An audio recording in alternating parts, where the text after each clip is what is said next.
안녕하세요. 사연을 부탁해입니다. 오늘의 사연을 소개하겠습니다. 우리 시아버지 별명은 얍삽이 정입니다. 무슨 말이냐고요? 그냥 별명 그대로입니다. 우리 시아버지는 달면 삼키고 쓰면 뱉어버리는 그런 분이시거든요. 하물며 그게 자식일지라도 말이죠. 시댁은 시부모님과 그리고 시동생이 한 명 있습니다. 시아버님이 젊었을 때부터 꽤 괜찮은 회사를 다니셨다는데요. 그럼에도 불구하고 항상 돈에 벌벌 떠는 그런 분이셨다고 합니다. 그런 시아버지는 성공 가능성이 보이는 둘째 아들한테만 투자를 했다고 하네요. 어릴 때부터 서방님은 천재 소리를 들을 정도로 공부를 잘했다고 했으니까요. 물론 그렇다고 해서 우리 남편이 공부를 못하거나 그렇진 않았다고 합니다. 다만 서방님은 명문 의대를 갈 정도로 공부를 잘했고 우리 남편은 나름 이름 있는 대학이긴 했지만 의대에 갈 정도는 아니었다고 하네요. 남편이 대학에 합격했다는 말을 들은 시아버지가 남편을 앉혀놓고는 조용히 말했다고 합니다. 너도 알다시피 네 동생은 지금 의대를 목표로 공부를 하고 있잖니? 근데 의대라는 게 돈이 만만치가 않게 들어간다. 그래서 우리가 네 대학 등록금까지는 어떻게 마련해주겠지만 그 다음부터는 네가 알아서 해야겠다. 그렇다고 해서 부모 원망은 하지 말고 내가 그동안 누누이 말했듯이 난 회수 가능한 자식한테만 투자할 생각이거든. 물론 네가 입학한 대학이 나쁜 곳은 아니지만 그래봐야 졸업하고 대기업 들어가면 잘 풀렸다 그 정도 아니겠냐. 근데 네 동생은 다르다 그 말이야. 이 의사는 말이다. 명예와 돈 둘 다를 거머쥘 수 있거든. 아무튼 우리는 네 동생한테 다 올인할 생각이다. 시아버지가 남편에게 단호하게 말했다고 합니다. 결국 남편은 학자금 대출에 아르바이트까지 하면서 힘겹게 대학을 졸업했고요. 그러는 동안에도 시아버지는 눈 하나 깜빡하지 않았다는데요. 하물며 남편이 군대에 가 있는 동안에도 단 한 번도 면회를 오지 않았다고 합니다. 한마디로 당신 자식일지라도 이용 가치가 없으면 그냥 팽시키는 치사하고 교활하기 그지없는 그런 분이세요. 이미 시아버지 지인들은 그런 시아버지의 성향을 다 알고 있던지라 마음 터놓고 지내는 지인분이 한 명도 없을 정도였고요. 물론 남편도 그런 시아버지에게 어떠한 정도 남아있지 않았습니다. 거기다 더 기가 막힌 것은 시아버지뿐만 아니라 시어머니와 서방님도 시아버지와 같은 그런 성향이라는 겁니다. 그랬으니 살면서 남편이 얼마나 힘이 들었을지 감히 짐작조차도 되지 않았어요. 남편은 시댁 가족들과 전혀 딴판인 그런 사람이거든요. 남편은 어렵게 대학을 졸업한 뒤 대기업에서 5년 정도 근무하면서 악착같이 돈을 모았다고 합니다. 그러다가 미국 유학을 다녀온 친구와 함께 사업을 시작했고요. 저를 만났을 때는 사업이 막 잘 되거나 그렇진 않았지만 성실하고 무엇보다도 자신감 넘치는 남편의 눈빛이 저는 마음에 들었습니다. 남편을 만나게 된 계기는 아버지를 통해서였는데요. 아버지 또한 사업을 하시던 분으로 지인을 통해 남편을 알게 되었다는데 만나면 만날수록 사람이 진국이라며 제게 소개를 해줬어요. 그리고 그런 아버지의 안목으로 인해 인생 역전이 되었고 말이죠. 우리 아버지는 큰 기업은 아니었지만 나름 잘 나가는 사업가였습니다. 그런 아버지로 인해 시댁에서 저를 반겨줬고 말이죠. 제가 시댁에 첫 인사를 갔을 때 시부모님이 문 밖까지 나와서 저를 반기셨는데요. 남편 말에 따르면 살면서 그런 대접을 처음 받아봤다고 할 정도였어요. 그러니까 한마디로 우리 집이 꽤 잘 산다는 말을 듣고는 바로 태세 전환을 했다고 해도 과언이 아니었어요.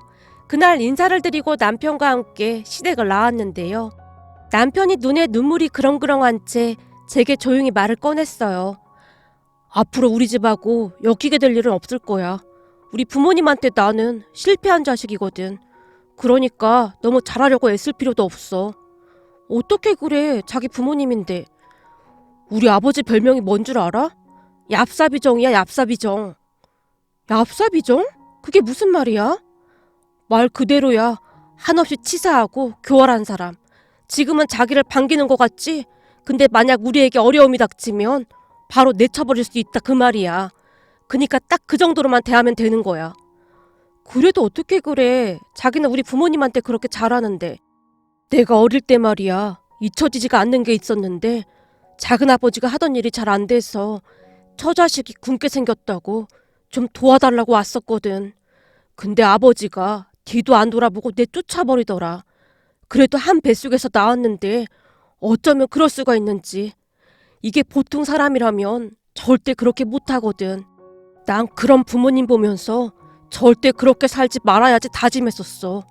그니까 굳이 친해지려고 하지도 말고 내가 다 알아서 할 거니까 자기는 우리 본가에 신경 쓰지 마. 이건 내가 자기한테 하는 간절한 부탁이야. 평소와는 다르게 남편의 표정이 많이 굳어져 있었습니다. 그렇게 저는 그저 할도리만 했는데요. 남편의 말대로 시부모님은 의사인 서방님만 끼고 돌았어요. 그나마 시부모님이 우리를 바라보는 눈빛이 달라진 건 우리 부모님의 재력 덕분이었고요. 우선 우리가 결혼할 때 부모님이 제법 큰 아파트를 하나 사주셨고 거기다 필요한 것들도 다 준비해 주셨거든요. 시부모님들도 그 부분이 마음에 드는 모양으로 제게는 딱히 이렇다 할 말 없이 잘 해주셨어요. 간혹가다 시댁에서 필요한 것들을 말하긴 했지만 굳이 남편에게 말하지 않고 혼자 해결할 수 있는 문제였기에 그냥 조용히 사드렸어요.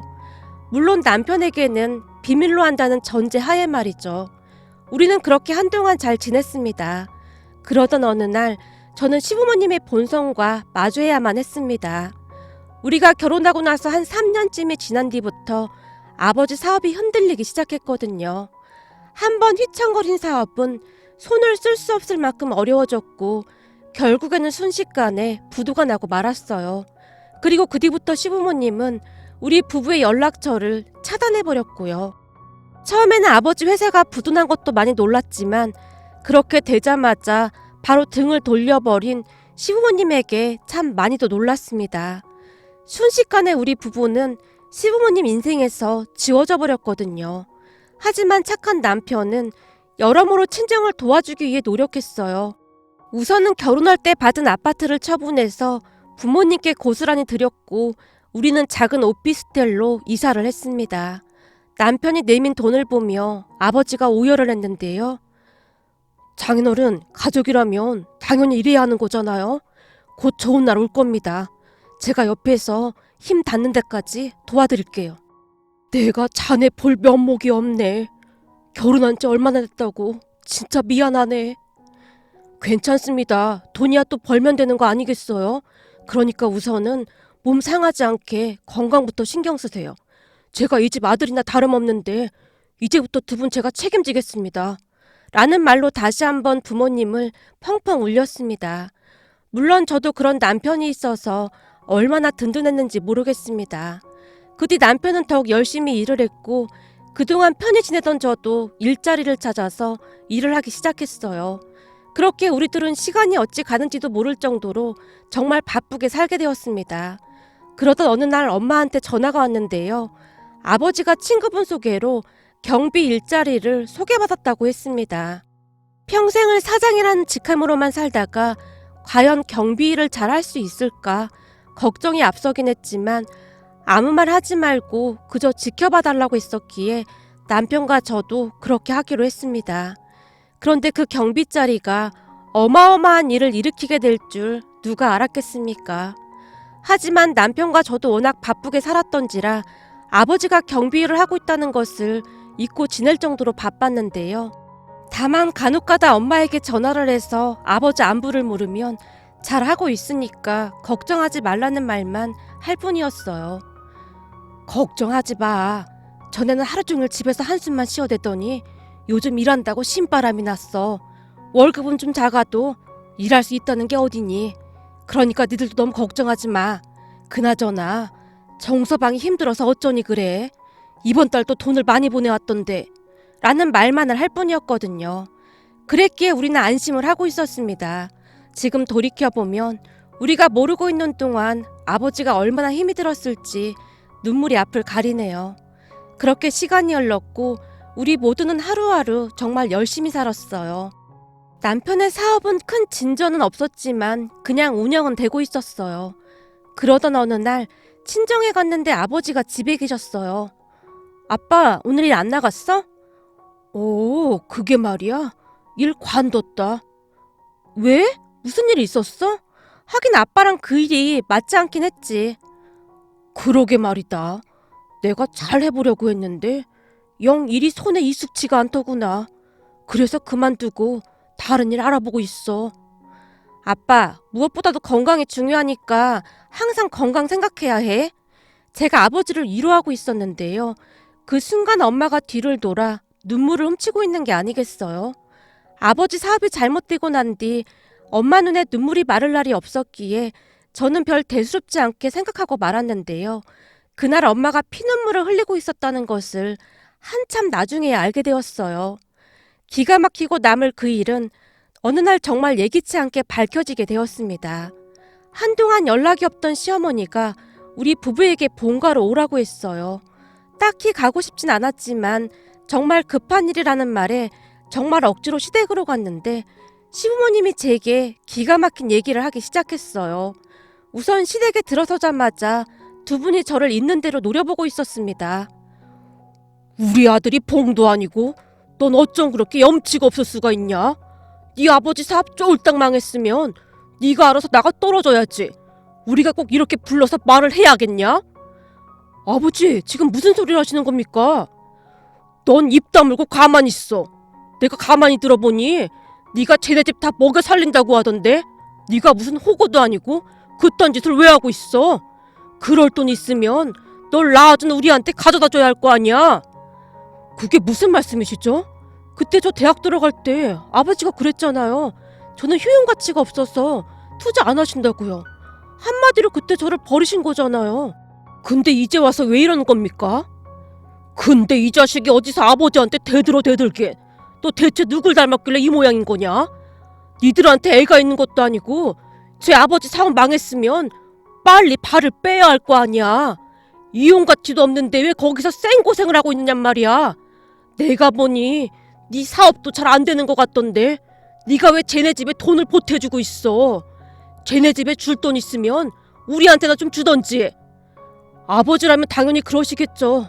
자식이든 뭐든 이용 가치가 떨어지면 그냥 안면 몰수하시는 분이니까요. 하지만 정말 다행히도 저는 아버지의 그런 피를 이어받진 않은 모양입니다. 저는 적어도 은혜를 원수로 갚진 않거든요. 그동안 우리 장인 장모님이 저한테 어떻게 해주셨는데 그런 소리를 하는 겁니까? 저를 낳아주신 두 분보다 더 친부모님 같았어요.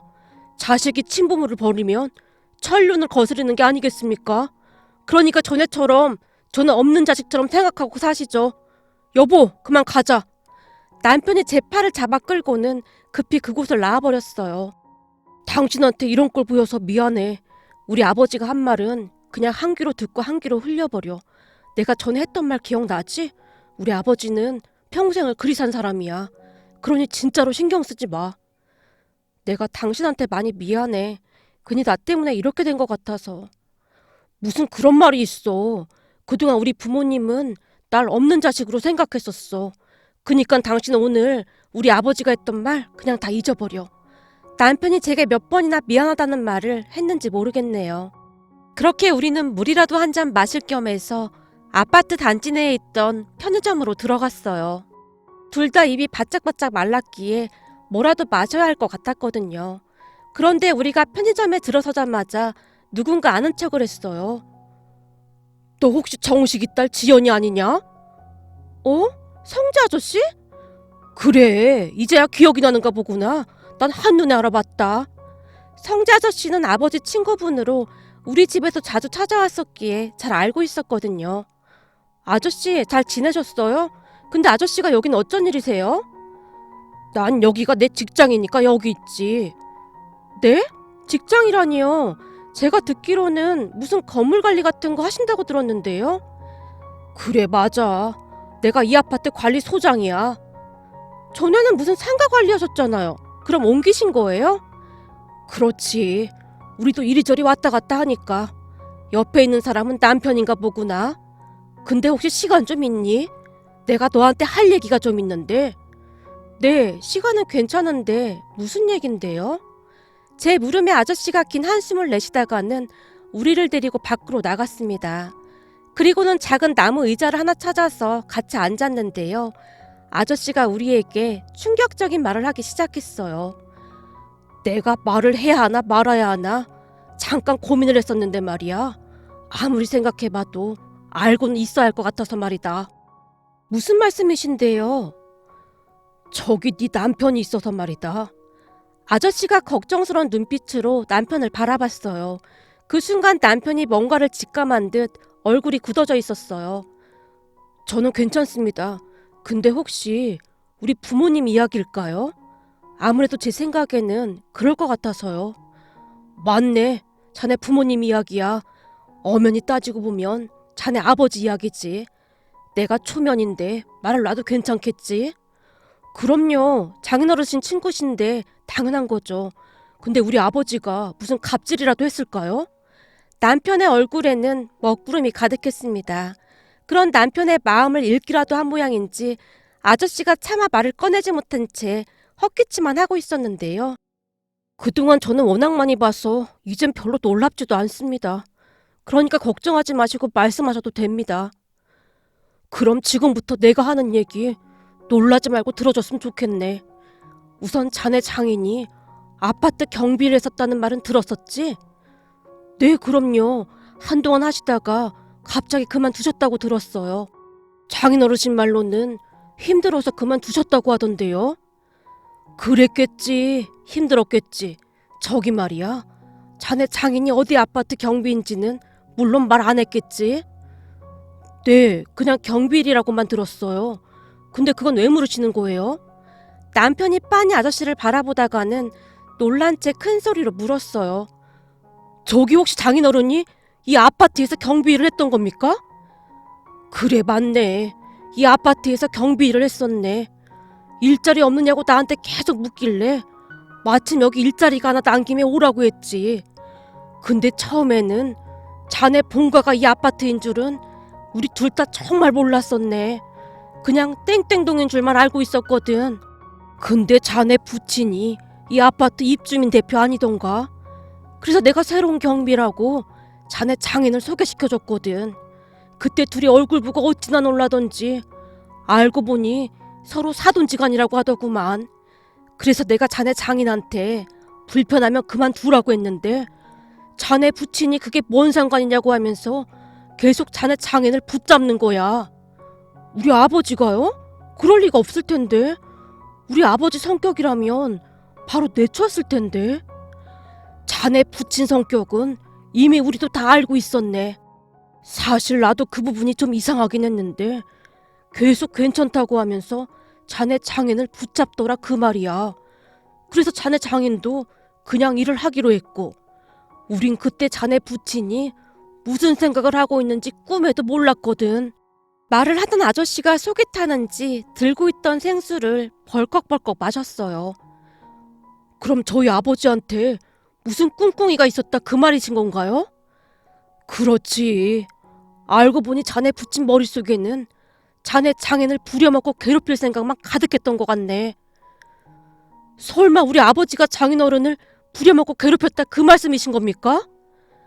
아니, 자네가 생각하는 것보다 훨씬 더 악랄했네. 네? 악랄이요? 대체 무슨 짓을 한 겁니까? 그쯤에서 남편은 울기 직전이었는데요. 얼굴이 새파랗게 질려 있었어요. 물론 저도 많이 놀라 있었지만 남편의 얼굴이 말이 아니었기에 가만히 듣고만 있어야 할 정도였거든요. 그런 남편의 얼굴을 살피던 아저씨가 조심스레 충격적인 말을 꺼냈어요. 원래는 자네 부친이 사는 아파트 동에 경비가 따로 있었는데 자네 부친이 막무가내로 힘을 써서 자네 장인을 그쪽 동으로 옮기게 하더니만 계속해서 이런저런 일을 시켰다네.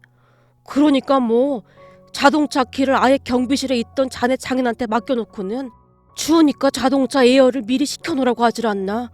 우편물을 가지고 올라오라고 시키질 않나. 잡일이란 잡일은 다 시켰네. 한마디로 개인적인 일을 자네 장인한테 다 시킨 거네. 자네 장인은 군말 없이 다 들어줬네. 왠지 아나?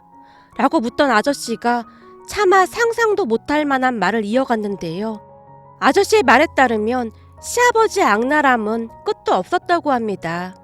개인적인 심부름을 시킬 때마다 우리 아들이 당신네 가족들 먹여 살리는데 이 정도는 껌이지, 안 그래? 라는 말도 서슴지 않고 했다고 하니까요. 심지어는 엘리베이터가 술이어서 택배기사가 1층에 생수 여러 통을 놓고 갔다는데요. 그 생수를 9층까지 가지고 올라오라고 시키기도 했다네요. 하지만 아버지는 그냥 묵묵히 버텨냈다고 합니다. 아버지 자신의 처지를 너무나 잘 알고 있었던지라 더욱 이를 악물고 버텨냈다고 합니다. 자네 장인이 왜 그렇게 버텼는 줄 아는가? 생각해보게나. 평생을 사장님 소리만 듣다가 이런 일을 하게 됐지 않았는가? 그래서 사람들이 뒤에서 다들 수군거렸거든. 사장식이 나던 사람이 버티면 얼마나 버티겠어? 라고 말이야. 그래서 한번 해보자는 마음으로 그냥 버텼던 것 같은데 참 미련해도 보통 미련한 사람이 아니야. 아무리 그래도 그렇지 사돈한테 그 꼴을 당하면서 왜 참고 있어? 울분이 터진다는 듯이 아저씨가 긴 한숨을 내쉬었어요. 아저씨의 말로는 그러다가 결국 대형 사건이 터졌다는데요. 어느 날 아파트 단지에 주차 스티커가 부착되어 있지 않은 차 한 대가 계속해서 서 있었다고 합니다. 단지 내 학교로 건너가는 건널목 앞에 한동안 세워져 있었던 모양이었어요. 계속 지켜보던 아버지가 그 차 유리창에 불법 주차 스티커를 붙였던 모양인데요. 잠시 후 차량 주인 같아 보이는 사람이 나타나서 차를 노려보더니만 이내 사라졌다는데요. 곧 시아버지가 쫓아와서 아버지에게 난리를 치더랍니다. 아니 누가 감히 이딴 걸 붙였어? 당신이 붙였어? 그게 사돈차였습니까? 아니 당신 지금 뭐라고 했어? 근무 중에 사돈? 그런 말해도 되는 거야? 이건 뭐 기본조차가 안 되어 있구만. 당신 잘리고 싶어? 어디다 대고 사돈이란 말을 해? 근무 시간에. 아이고 대표님, 제가 큰 실수를 했습니다. 정말 죄송합니다. 죄송? 지금 죄송하다고 하면 다야? 내 아는 지인이 잠깐 차 좀 세워놨다고? 감히 이딴 걸 붙여? 지금 내 꼴이 얼마나 우습게 됐는지 알기나 하냔 말이야. 저기 대표님, 그게 외부 차량은 반드시 확인을 해서 방문증 스티커를 부착해놔야 하기도 하고, 더군다나 여기는 학생들이 학교로 건너갈 때 건너는 건널목이라 위험한 곳이기도 해서요. 아버지가 굽신거리며 설명을 했다고 하는데요. 그 순간 시아버지 눈이 뒤집힌 채 순식간에 아버지의 뺨을 올려 붙였다고 합니다. 너무나 순식간에 일어난 일이었기에 아버지가 뺨을 어루만지고 있었다는데요. 뭐? 방문증? 건널목? 어디다 대고 입주민 대표한테 따박따박 말대꾸야? 당신 미쳤어? 시아버지가 고래고래 소리를 지르며 난동까지 피웠다고 하네요. 그 바람에 사람들이 다 구경하고 난리도 아니었다고 하고요. 시아버지가 어찌나 큰 소리로 소리를 지르던지 지켜보던 사람들도 시아버지와 아버지의 관계를 듣고는 놀란 채 수군거렸다고 합니다. 아니 뭐야, 둘이 사돈지간이었어? 근데 저렇게 모질게 하는 거야? 그래도 사돈인데 진짜 너무하는구만. 말도 마. 저 사람 우리 아파트에서 모르는 사람이 없어. 그니까 말 조심해. 괜히 엮이면 답도 없다니까. 라고 말이죠. 그렇게 결국 아버지가 경비 일을 그만뒀다고 하는데요. 아무리 아버지라고 해도 사돈한테 그런 일까지 당했는데 다닐 수가 없었겠지요. 말을 듣는 내내 제 눈에서 눈물이 비오듯 쏟아져 나오고 있었어요. 그동안 그 수모를 겪고도 참았다는 게 믿겨지지가 않을 정도였으니까요. 그리고 아저씨의 말을 듣던 남편의 몸이 부르르 떨렸는데요. 지금 말씀하신 게 전부 사실인가요? 전부 사실이네. 나는 그 얘기 전에 들었는데 내가 눈이 돌아가서 자네 부친을 가만 안 둘 참으로 쫓아가려고 했는데 말일세. 자네 장인이 내 손을 붙잡고 애원하지 뭔가. 괜히 나한테까지 피해주고 싶지 않아서 그랬겠지. 그날 우리 둘이 끌어안고 한참 울었네. 그 잘나가던 친구가 왜 그리 된 건지 믿어지지도 않았고 말이야. 그날 생각이 나는지 아저씨의 눈시울이 붉어져 있었습니다. 그런데 그 순간 남편이 주먹을 꽉 움켜쥐고는 어디론가 급히 발걸음을 옮기고 있었어요. 남편의 얼굴이 심상치가 않아 보였기에 제가 급히 따라가서는 말렸지만 들은 척도 하지 않았습니다. 그리고는 곧장 시댁으로 향했는데요. 잠시 후 시댁에 들어가서는 집안을 난장판으로 만들어놨어요. 저는 사람이 그렇게 울부짖는 모습을 처음 봤던 것 같습니다. 남편은 마치 미친 사람 마냥 신발을 신은 채 거실로 들어가서는 고래고래 소리를 지르며 울부짖었는데요. 제가 말리려고 했지만 그럴 수 있는 상황도 아니었습니다. 시부모님조차도 놀란 채 덜덜 떨고 있을 정도였거든요. 한동안 울부짖던 남편이 시부모님을 향해 외쳤어요. 앞으로 다시는 우리 얼굴 볼 생각도 하지 마세요. 난 이제 당신들 자식 아닙니다. 그냥 서로 없는 셈 치고 삽시다. 그게 당신들한테도 좋을 것 같네요. 앞으로 길에서 마주쳐도 아는 척하지 말고 삽시다. 라며 남편이 고래고래 소리를 질러댔어요. 그 뒤 우리는 시댁과 완전히 연을 끊게 되었습니다. 남편도 남편이었지만 저도 두 번 다시 두 분을 보고 싶지가 않았거든요. 그 일이 있은 뒤 남편은 우리 아버지의 눈을 똑바로 마주치지 못했는데요. 그 모습이 어찌나 안쓰러웠는지 모르겠습니다. 하지만 우리는 그 모든 상처를 잊기 위해 노력했고 남편은 반드시 성공을 해야 한다며 더욱 이를 악물고 노력했습니다. 그러다가 남편과 함께 동업하던 친구가 다른 사업을 해보겠다며 그만두게 되었다는데요. 같이 동업하던 친구가 떠나자 함께 일할 사람을 찾던 남편이 갑자기 아버지를 떠올렸습니다. 그리고 아버지를 찾아가서는 상황을 말씀드리고 도움을 청했습니다. 장인어른, 저랑 같이 사업해보시는 거 한번 생각해보시겠어요? 내가 그 일을 어떻게 해? 내가 하던 사업이랑 자네가 하는 사업은 성격 자체가 다른데 나는 친환경 이런 건 일자 무식이라네. 자네한테 민폐는 안 끼치면 다행인 거지. 장인어른, 저는 이 사업이 분명히 성장 가능성이 있다고 봅니다. 근데 아직 제가 부족한 게 많습니다.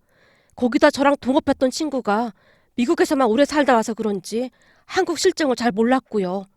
그래서 제가 곰곰이 생각해보니 장인어른이 좀 도와주시면 충분히 성장할 수가 있을 것 같거든요. 아니, 내가 아는 게 뭐가 있어야 도와주지. 장인어른이 왜 아는 게 없으세요? 그동안 사업 노하우가 얼만데요. 지금부터 그걸 저한테 가르쳐 주시면 됩니다. 그러니까 제가 하는 일이 친환경 재생 관련 사업이다 보니 주로 시청이나 관공서에 납품이 상당히 많습니다. 저희 상품이 타사에 비해 경쟁력은 있지만 상담하는 노하우가 많이 부족한데 회사 대표로 사업을 주도해봤던 장인어른이 도움을 주신다면 나머지 제품 생산이나 납품 관련은 제가 맡아서 하면 충분히 승산이 있을 것 같습니다. 그런 걸 하려면 우선 좋은 제안서가 필요하네. 상대방이 혹할 수 있는 그런 제안서 말일세. 그러려면 그런 제안서를 잘 만들 수 있는 사람이 필요하겠지. 잘 찾아보면 그런 걸 기가 막히게 하는 사람이 있을 걸세. 시장에 파는 물건이고 백화점에 파는 물건이고 똑같은 제품이라면 포장을 어떻게 하느냐에 따라 그 가치가 달라지거든. 우선 그런 사람을 채용해야 하네. 자네가 워낙 바쁘니 그런 일을 일일이 다 할 수는 없으니까 말이야. 그리고 나서 자네가 컨펌을 하면 되는 거고. 알겠습니다. 장인어른 말씀대로 하겠습니다. 그럼 앞으로 저랑 같이 일하시는 거죠? 남편이 아버지를 설득하고 또 설득했습니다. 결국 아버지도 남편의 말에 따랐고요. 그렇게 아버지는 다시 한번 사업에 도전을 하게 되었어요. 그동안의 노하우가 있다 보니 수월했던 것도 있지 않았나 싶었어요. 거기다 그동안의 아버지의 인맥도 무시할 수 없었는데요. 평소 평판이 좋았던 아버지를 돕겠다던 사람들이 많았거든요. 아버지는 가진 모든 열정을 쏟아부으며 열심히 일을 했습니다.